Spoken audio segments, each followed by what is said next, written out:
पाकिस्तान तहरीक इंसाफ का मैनिफेस्टो है, याद रख के हम हमेशा कहते हैं कि हम इन सब से डिफरेंट हैं।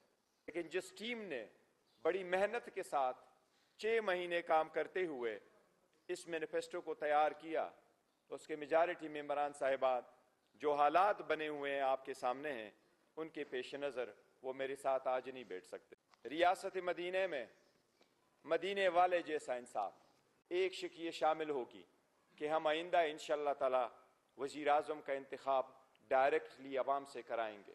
असम्बली की मुद्दत जो 5 साल की है, हम इसको कम करके 4 साल करेंगे। इसी तरह सेनेट की मुद्दत जो 6 साल है इस वक्त, इसको कम करके हम 5 साल के लिए करेंगे। सेनेट को भी रिफॉर्म करेंगे, हम 50% सेनेट को डायरेक्टली इलेक्ट करवा लेंगे। एक कौम, एक जैसे कानून,